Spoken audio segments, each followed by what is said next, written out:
राजू, राजू बेटा बात सुनो। जी पापा, आया। जी पापा, क्या कह रहे थे आप? बेटा, जो अभी हमने शहर में न्यू प्रॉपर्टी ली है उसकी रजिस्ट्री हो गई है क्या? जी पापा, हो गई है। एक दो दिन में सारे काम हो जाएंगे और सारे कागजात मैं आपको दे दूंगा। बेटा, जैसे ही रजिस्ट्री मुकम्मल होगी ना तो वो तुम मुझे ला कर देना। ठीक है मम्मी, मैं आपको ला दूंगा सारे प्रॉपर्टी। ये ले मम्मी, पापा आपके लिए चाय लाई थी। बहू, तुम्हें इतनी भी तमीज नहीं कि किसी के कमरे में नॉक किए बगैर नहीं आते। लेकिन मम्मी जी, मैं तो चाय। लेकिन लेकिन क्या होता है? आइंदा मेरे कमरे में नॉक किए बगैर मत आना। 1000 बार बोला, लेकिन कोई तमीज मैंने नाम की कोई चीज ही नहीं है। जी मम्मी जी, हम जरूरी बात कर रहे थे लेकिन तुम्हारी वजह से हम डिस्टर्ब हो गए हैं। सॉरी मम्मी जी, दोबारा से ऐसी गलती नहीं होगी। अब आ ही गई हो तो लाओ 2 चाय। देखो बहू, अभी तुम नई नहीं हो, तुम्हें इस घर के रीत रिवाजों का नहीं पता। तुम्हें इस घर के तौर तरीके सीखने में वक्त लगेगा। इसीलिए बेटा, अब आहिस्ता आहिस्ता करके अपनी इन आदतों को दुरुस्त कर लो। इस मरतबा नसीहत पकड़ लो कि आइंदा बगैर नॉक किए किसी भी कमरे में मत जाना। ठीक है पापा जी, ठीक है, जाओ अब किचन का काम देख लो। राजू, एक बात याद रखना, हमारे घर के मामलात और हमारी प्रॉपर्टी के बारे में अपनी बीवी को कभी भी कोई बात नहीं बताना और ना उसके सामने जिक्र करना कि हमारी कितनी और कहाँ-कहाँ प्रॉपर्टी है। आई बात समझ में? लेकिन क्यों मम्मी? तुमसे जितना बोला जाए बेटा उतना ही काम किया करो। मम्मी, लेकिन रानी इस घर की बहू है, वो मेरी बीवी है, इसीलिए उसका हक है कि वो इस घर की प्रॉपर्टी और इस घर के मामलात के बारे में जाने। बेटा, अभी तुम अपनी पत्नी को जानते ही कितना हो। 1 महीना ही तो हुआ है तुम्हारी शादी को। हम जमीन जायदाद और पैसों के बारे में किसी पे भरोसा थोड़ी कर सकते हैं इतनी जल्दी। ठीक है पापा। याद रखना, दोनों बहुओं के सामने किसी भी प्रॉपर्टी का जिक्र नहीं होना चाहिए। हमने आज तक बड़ी बहू को भी कुछ नहीं बताया, कभी जिक्र नहीं किया। तुम भी ख्याल रखना, कभी किसी चीज की मिन्नत नहीं पड़ने दी। उसे ये तक नहीं पता कि हमारी कितनी प्रॉपर्टी है, कहाँ-कहाँ प्रॉपर्टी है। बहुओं का काम सिर्फ किचन तक होता है, खाना बनाना, बर्तन धोना, कपड़े प्रेस करना, बस यहाँ तक। बहुएं पराए घर से आती हैं, इसलिए वो पराई होती हैं, इसलिए हमारे घर के मामलात में उनका कोई लेन देन नहीं। हाँ बेटा, खास तौर पर हमारी जमीन जायदाद और प्रॉपर्टी के बारे में। जी पापा, जैसा आप बोलो, नहीं बताऊंगा। ठीक है, जाओ और जल्दी से रजिस्ट्री का काम मुकम्मल करवाओ।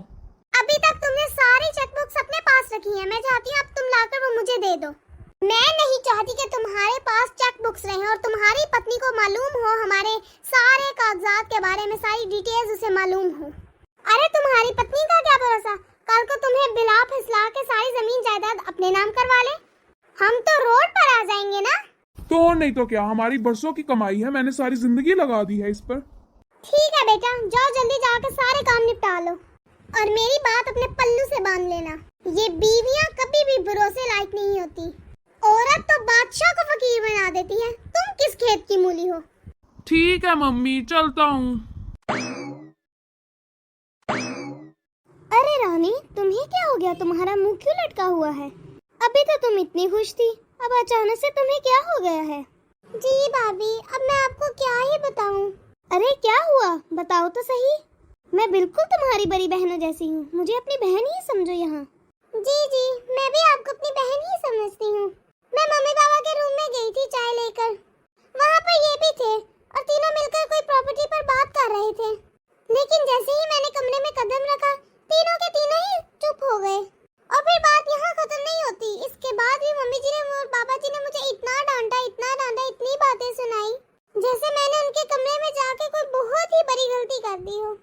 मुझे तो यही बात समझ में नहीं आई दीदी कि वो लोग मुझसे क्या छुपा रहे हैं। मैं भी तो इस घर का फर्द हूँ आखिर। अरे कुछ नहीं होता रानी, तुम ज्यादा टेंशन मत लो। तुम्हें आहिस्ता आहिस्ता इस घर की सारी बातें समझ में आने लगेगी कि मम्मी जी की नेचर कैसी है और बाबा जी की कैसी है। चलो मूड ठीक करो, ये तो रोज का है, ज्यादा टेंशन लेने वाली कोई बात नहीं है। अच्छा भाभी, मैं ऊपर से कपड़े उतार कर ले आती हूँ। चलो ठीक है, लेकिन अपना मूड ठीक करके जाओ। जी भाभी, थैंक यू भाभी। अब बेचारी वो तो नहीं है, उसे क्या मालूम कि इस घर की क्या रस्म रवाज है। यहाँ पर तो बहुओं का दायरा सिर्फ किचन तक ही रहता है। उन्हें दुनिया भर की बातें जानने का कोई अधिकार नहीं। जब बस वो खाना बनाए यही उन्हें पता है। प्रॉपर्टी, जमीनें, जायदाद ये क्या होता है इस बारे में तो कोई वो जान ही नहीं सकती।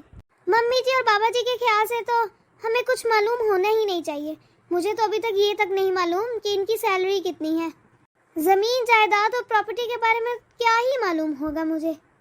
ऐसे बातें छुपा के रखते हैं जैसे मैं उनकी कोई बहू नहीं, जैसे मैं कोई बाहर वाली हूँ, कोई पराई हूँ। इन्होंने तो कभी मुझे अपना समझा ही नहीं, हमेशा मुझे पराया पराया ही करते रहते हैं और किचन तक ही महदूद रहने को कहते हैं। मेरी शादी को 5 साल हो गए हैं, लेकिन इन्होंने कभी सैलरी देना तो दूर की बात, कभी मुझे पॉकेट मनी तक नहीं दी। बहू, बड़ी बहू, छोटी बहू। जी मम्मी जी। ये लो बेटा, मैं तुम लोगों के लिए सूट लेकर आई हूँ। मम्मी जी, कितने के सूट लेकर आए हैं आप? बहू, तुम्हें क्या लेना देना कितने के है सूट? अब तुम मुझसे हिसाब लोगी? नहीं मम्मी जी, मेरा ये मतलब तो नहीं था। नहीं तो तुम्हारा क्या मतलब था? नहीं मम्मी जी, मैं तो बस ये पूछना चाह रही थी कि कितने के सूट लेकर आई हैं आप? अच्छा, तो तुम्हें इन सब से मतलब क्या? पैसे तो मैंने दिया है ना। बड़ी बहू। जी मम्मी जी। अपनी देवरानी को हमारे घर के सारे तौर तरीके सिखा दो। जी मम्मी जी, जैसा आप चाहें। दोबारा हमसे ये कोई भी हिसाब किताब न ले। चलो देवरानी जी, चलते हैं। शुक्रिया मम्मी जी। इस बहू के इरादे मुझे कुछ ठीक नहीं लग रहे। जितनी ये जांच पड़ताल कर रही है ना, कुछ तो करना पड़ेगा। हमने बड़ी बहू को इतना हक नहीं दिया कि वो हमसे कुछ पूछे, और ये कल की आई लड़की अब मुझसे सवाल करेगी। अरे देवरानी जी, तुम टेंशन मत लो, मम्मी जी की तो नेचर ही ऐसी है। जेठानी जी, अब आप ही बताइए, मैंने ऐसा भी क्या पूछ लिया था जो मम्मी इतना भड़क गई? अरे देवरानी, मैं तुमको बताती हूँ, इस घर में बहू की कोई वैल्यू नहीं है। उसे उसकी कोई मर्जी नहीं पूछी जाती, और ना ही उसे ये हक है कि वो किसी से कुछ पूछ सके। इस घर की बहू ना तो किसी प्रॉपर्टी जायदाद के बारे में पूछ सकती है, ना अपने शोहर की तनख्वाह के बारे में पूछ सकती है। ये सब सोचते हैं कि बहू पराए घर की होती हैं। अगर हम इनसे कुछ बात शेयर करेंगे तो ये इधर उधर बता देंगी, इसलिए ये कोई भी मामला हमारे सामने डिस्कस ही नहीं करते। लेकिन दीदी, ये तो गलत बात है ना। बहू तो घर की लक्ष्मी होती है, बहू तो घर की रौनक होती है। हम भी तो इस घर का फर्द है, हमसे ये सब चीजें छुपाने का क्या मकसद है? दीदी, आपको पता है, जब मैं अपने मेके में होती थी, सारे घर प्रॉपर्टी सब कुछ मेरे हवाले होता था, मैं इन सब चीजों को संभालती थी। लेकिन यहाँ आके मुझे इतना पराया पराया सा लगता है। और फिर जब मेरे भाई की शादी हुई तो माँ जी ने सारा कुछ मेरी भाभी को सौंप दिया। मैंने तो कुछ नहीं कहा, हमने तो उनसे कुछ भी नहीं छुपाया, क्योंकि भाभी तो हमारे घर का ही फर्द बन गई थी। हमारे घर तो कोई भी फैसला लेना होता था तो सबकी राय ली जाती थी, भाभी की भी, हमारी भी, सबकी ली जाती थी। और सिर्फ राय नहीं ली जाती थी, बल्कि उस पे अमल भी किया जाता था। इवन कि मेरे मामा और भाई के भी एटीएम्स मेरे पास रहते थे, मैं तो पैसे भी निकाल के लेके आती थी। जब बेटियों का अपने मायके में इतना अधिकार होता है तो ससुराल में क्यों नहीं दीदी? देवरानी जी, बहुत से ससुराल ऐसे होते हैं जहाँ सारी भागदौड़ बहू के हाथ में होती है, लेकिन यहाँ ऐसा नहीं है। अब देखो देवरानी जी, मेरी शादी को 5 साल हो गए, मुझे तो ये तक नहीं पता कि मेरे शोहर की तनख्वाह कितनी है, और आज तक 1 रुपया भी नहीं दिया मुझे सैलरी के नाम पर। तुम भी सब्र करो, यहाँ पे ऐसे ही असूल चलते हैं, इसीलिए खुश रहा करो, इनकी बातों को सीरियस मत लिया करो। बेचारी दीदी कितने आराम से सब कुछ सुन लेती हैं। मैं पेट्रोल पंप को लेके थोड़ा सा कंफ्यूज हूँ। मैं सोच रहा था अगर मैंने वहां पैसे इन्वेस्ट किए और मुझे मुनाफा ना हुआ तो क्या फायदा, क्योंकि वो थोड़ा सा मेन रोड से हट के अंदर की तरफ है। मुसाफिर तो इतनी अंदर तक आते ही नहीं। अब सोच रहा हूँ वहां इन्वेस्ट करूँ या ना करूँ। आप कह तो ठीक रहे हैं, चलो तुम दोनों बताओ क्या करना चाहिए। मेरे ख्याल से तो पापा हमें वो पेट्रोल पंप ले लेना चाहिए, क्योंकि पेट्रोल पंप से हम लाखों का मुनाफा कमा सकते हैं। जी जी पापा, मुझे लगता है भैया ठीक कह रहे हैं, ये आइडिया बहुत अच्छा है। जी जी, अब तो हमारे बेटों ने भी कह दिया, जल्दी ले ले इससे पहले कि कोई और ले जाए। लेकिन मम्मी जी, आप जिस पेट्रोल पंप लेने की बात कर रहे हैं वो मेन रोड से आधा किलोमीटर अंदर है। अब लोग आधा किलोमीटर अंदर जाके पेट्रोल थोड़ी ना भरवाएंगे, और फिर मेन रोड पे भी तो इतना बड़ा पेट्रोल पंप है ना। मुझे लगता है आपको इसमें ज्यादा प्रॉफिट नहीं होगा। मेरा तो यही मशवरा है आपको कि आप वो वाला पेट्रोल पंप ना खरीदे। मैंने तुम्हें उसी दिन समझाया था ना कि हमारे मामलात में मत बोला करो। और तुमसे किसी ने पूछा? तुम्हें हमें सलाह देने की कोई जरूरत नहीं है, हमें अपना अच्छा बुरा सब पता है। मेरे बेटे हैं मशवरा देने के लिए, तुम्हारी जरूरत नहीं है। बहू तो बहू बन के रहो, बहू का दायरा सिर्फ किचन तक होता है, उस दायरे से बाहर निकलने की जरूरत नहीं है। आइंदा मुझे इधर उधर नजर ना हो तुम। ज्यादा टोल लेने की जरूरत नहीं है तुम्हें। मम्मी जी मैंने ऐसा भी क्या कह दिया कि आप इतना भड़क उठी हैं? मैं तो सिर्फ आपको एक सलाह ही तो दे रही थी। हमें नहीं चाहिए बीबी तुम्हारी सलाह। जाओ यहाँ से तुम। ठीक है, जो आपको सही लगता है वही कीजिए। और तुम अपनी बीवी को समझा लो, बहू है तो बहू बन के ही रहे। हमारी जायदाद प्रॉपर्टियों में उसे बोलने की कोई जरूरत नहीं है। हम कहाँ जगह ले कहाँ ना रहे, हमने उसके मशवरों से नहीं चलना। ठीक है मम्मी जी। और जाओ देखो तुम्हारे जीजा जी और दीदी आ गई होंगे। और दामाद जी आप सुनाएं कैसे हैं? हम ठीक है मम्मी जी। मम्मी जी हमने कपड़ों का कारखाना लिया है। अरे वाह बेटा, ये तो बहुत अच्छी बात है। हाँ मम्मी, और अच्छी बात तो ये है कि वो कारखाना मेरे नाम से लिया गया है। अरे वाह, अब उस कारखाने का सारा लेन देन मैं ही देखूंगी मम्मी जी। ये तो बहुत अच्छी बात है बेटा, हमें तो हीरे जैसा दामाद मिला है, बिल्कुल हीरा है। बिल्कुल सही कह रहे हैं आप, हमारी बेटी का इतना ख्याल रखते हैं दामाद जी। अरे कैसे ना रखते मम्मी जी इसका ख्याल, ये तो हमारे घर की बहू है और बहू तो हमारी इज्जत होती है, इसीलिए घर के जो भी लेन देन है सब यही तो देखती है। हाँ बेटा, ये तो तुमने बिल्कुल ठीक कहा, और बहू के हाथ में तो बरकत होती है। जी मम्मी जी, इसलिए तो मेरी मम्मी पापा कहते हैं कि सारा लेन देन बहू ही करेगी। हमारी बिटिया की तो किस्मत ही खुल गई, ऐसा जवाई और ऐसा घर ससुराल पाकर। मैंने कभी ख्वाब में भी नहीं सोचा था कि मेरी बेटी इतना राज करेगी। वाकई जवाई बाबू आप बहुत अच्छे हैं, मेरी बेटी को रानी बनाकर रखा है। जी मम्मी जी, हमारे घर तो सिम्मी की मर्जी के बगैर कुछ भी नहीं होता, हर काम के लिए हम सिम्मी से मशवरा करते हैं। आज तक जो भी इसने सलाह दी है वाकई में उसमें बहुत फायदा हुआ है हमें। अरे कैसे नहीं होता, बहू तो घर की इज्जत होती है, रौनक होती है, बहू के हाथ में ही तो सारी बरकत होती है। मम्मी आप भी तो बता रही थी कि आप एक पेट्रोल पंप लेने वाले हैं। हाँ बेटा, खरीदने तो वाले हैं हम। अरे मैं कहती हूँ थोड़ी सलाह अपने बिटिया और जवाई बाबू से भी ले लेते हैं। दामाद जी, हम एक पेट्रोल पंप ले रहे हैं, लेकिन वो मेन रोड से थोड़ा आधा किलोमीटर अंदर है, और मेन रोड पे एक पहले से ही एक पेट्रोल पंप है, तो हम कंफ्यूज हैं कि हमें लेना चाहिए या नहीं लेना चाहिए। मेरा मशवरा माने बाबा जी, आप तो बिल्कुल भी वो पेट्रोल पंप ना लें। लेकिन क्यों बेटा? जी बाबा जी, सिमी बिल्कुल ठीक कह रही है, अगर आपको रोड रोड पे उस पेट्रोल पंप पर लगाएंगे लेकिन आपको उसमें उतना प्रॉफिट नहीं हो पाएगा। आप खुद बताएं, अगर पहले से ही वहाँ एक पेट्रोल पंप है तो कोई भी इंसान आधा किलोमीटर क्रॉस करके अंदर क्यों जाएगा? कहीं ऐसा ना हो बाबा कि आपको बहुत बड़ा नुकसान हो जाए। सही कह रही है सिम्मी, कहीं वाकई हमें बहुत बड़ा नुकसान ना हो जाए। सही कह रही है सिम्मी, है तो हमसे छोटी लेकिन इसका दिमाग बड़ा तेज चलता है, बहुत अक्लमंद है हमारी बहन। मैं बहुत लकी हूँ कि मुझे इतना अच्छा मेका मिला और इतना अच्छा ससुराल भी मिला। मेके वाले भी मुझसे बहुत प्यार करते हैं और ससुराल वाले भी मुझसे बहुत प्यार करते हैं। लेकिन दीदी हम लोग बिल्कुल भी लकी नहीं हैं। तुम फिर बोलना शुरू हो गई बहू, तुम्हें मैंने कितनी मरतबा समझाया कि हमारे मामलात में मत बोला करो। घर की बहू का दायरा सिर्फ किचन तक रहता है, कैसे समझाओ तुम्हें? वाह मम्मी जी, आपके तो बहुत रंग है। जब मैंने आपसे कहा कि पेट्रोल पंप वहाँ पे ना खरीदे, आपको नुकसान होगा, तो आपने तो मुझे इतना ज्यादा भाषण दे दिया, इतनी बातें सुनाई। आप बोलती हैं कि बहू का दायरा सिर्फ किचन तक होता है। आपकी बेटी भी तो किसी के घर की बहू है, लेकिन दीदी हर मामले में बोलती हैं। फिर तो उनका दायरा भी सिर्फ किचन तक रहना चाहिए। जब आपको पता चला कि आपकी बेटी के नाम पे कारखाना खरीदा गया है, सारे फैसले वही करेंगी, तो आप अपने जवाई को कितनी शाबाशी दे रही हैं। उनके सास ससुर की आप कितनी तारीफें कर रही हैं। आप हमें तो दुत्कार का बघार देती हैं। अपनी बेटी के लिए आप कह रही हैं कि बहू घर की लक्ष्मी होती है, और हमें कह रही हैं कि हमारा दायरा सिर्फ किचन तक है। हम भी तो आपकी बहू हैं, जैसे आपकी बेटी अपने घर में बहू है। अगर वो हर मामले में बोल सकती है तो हमें भी तो ये अधिकार होना चाहिए। बेचारे जेठानी जी को तो ये भी नहीं पता कि भैया जी कितना कमाते हैं। आज तक आपने उनके हाथ में एक फूटी कोरी भी नहीं रखने दी है। मम्मी मैं ये क्या सुन रही हूँ? जी मम्मी, भाभी क्या कह रही हैं? सिर्फ ये बात नहीं है, हम जरा से अंदर आए, जरा सी बात सुन ले तो मम्मी जी हमें इतना दुत्कारती हैं, इतना डांटती हैं, सिर्फ यही कहती हैं बहू सिर्फ किचन तक ही महदूद रहे। ये तो बहुत गलत बात है मम्मी जी, आपको ऐसा नहीं करना चाहिए भाभीियों के साथ। हाँ मम्मी, ये तो बहुत गलत बात है।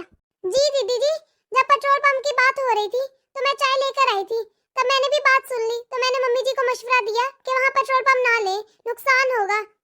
दीदी जी, मम्मी जी हमें कहती हैं कि आप लोग पराए घर से आई हो, आपको प्रॉपर्टी और जायदाद में बोलने का कोई हक नहीं। मम्मी जी को लगता है कि हम इस घर की बातें कहीं और बताएंगी, भला हम अपने घर की बातें कहीं और क्यों बताएंगी? मम्मी जी तो हमें सिर्फ किचन तक ही महदूद रखना चाहती हैं। हमें तो ये तक नहीं पता कि हमारे शोहर की तनख्वाह कितनी है। ये तो बहुत गलत बात है मम्मी जी, मेरे घर की सारी दोगबाग मेरे हाथ में ही है, यहाँ तक कि तिजोरी की चाबी तक मेरे हाथ में है। आपने ऐसा क्यों किया भाभीियों के साथ? जब आप लोग इन्हें पराई घर की कहती हैं तो मैं भी तो फिर पराई घर की हुई ना मम्मी। आप मेरे सामने पेट्रोल पंप की बात कैसे कर सकती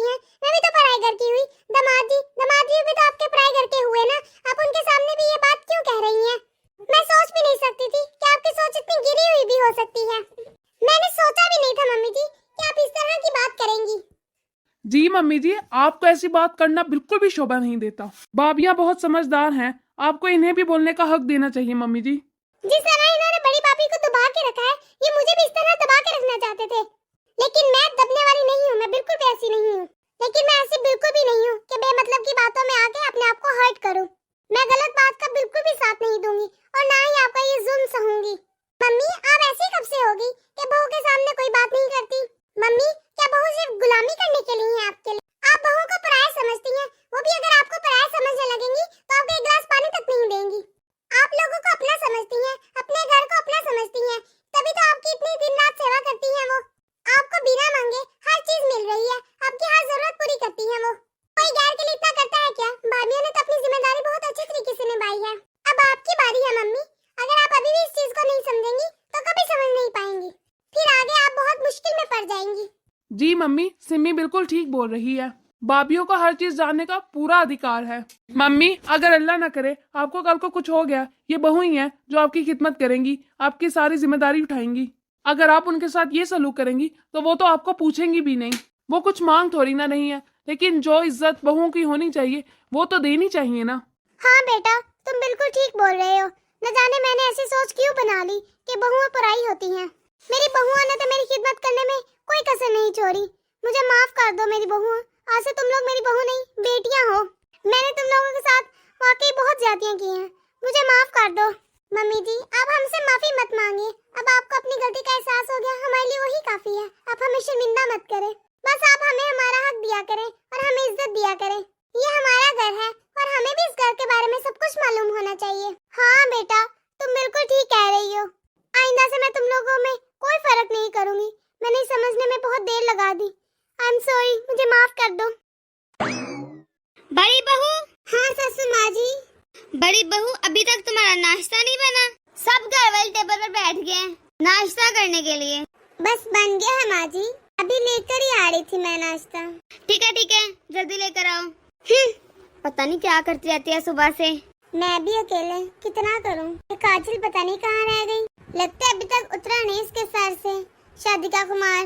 शादी के 2.5 महीने हो गए हैं, फिर भी महारानी आती नहीं किचन में और ना ही किसी काम में मेरी मदद करती है। आज तो मैं इससे पूछ के ही रहूंगी कि आखिर ऐसा कब तक चलेगा, कि कब तक वो आराम करती रहेगी, मैं काम करती रहूंगी। सासू माँ जी। हाँ बोलो। सासू माँ जी, आप मुझे ये बताइए, आखिर कब तक आपकी छोटी बहू आराम करती रहे? मैं अकेले आखिर कब तक सारा काम करती रहूं? सासू माँ। अरे तो क्या हुआ, अभी वो नई है तो काम करने से गिस थोड़ी जाएगी। हाँ बड़ी बहू, मैंने आज छोटी बहू को नाश्ता करते नहीं देखा। क्या बात है, तुमने उसे कुछ कह तो नहीं दिया? अरे नहीं सासू माँ जी, मैं क्यों भला उसे कुछ कहूँगी? आप ये कैसी बातें कर रही हैं? आज मेरी छोटी बहू ने नाश्ता क्यों नहीं किया? पता नहीं माँ जी, अब तो वही बताएगी कि उसने नाश्ता क्यों नहीं किया। बड़ी बहू, तो उसकी जेठानी है, उससे पूछ नहीं सकती कि उसने नाश्ता क्यों नहीं किया? या तो उसकी तबीयत खराब होगी, जाके उसके कमरे में पूछ ले। क्या मैं पूछूं? क्या कहकारी है? हाँ तू पूछेगी। अब मैं उसके कमरे में जाऊंगी, अच्छा थोड़ी ना लगेगा कि जेठानी के होते हुए सास को उसके कमरे में जाना पड़े। अभी वो नई है, उसको अजीब लगेगा मेरा जाना। ठीक है माँ जी, मैं पूछती हूँ उससे जाके।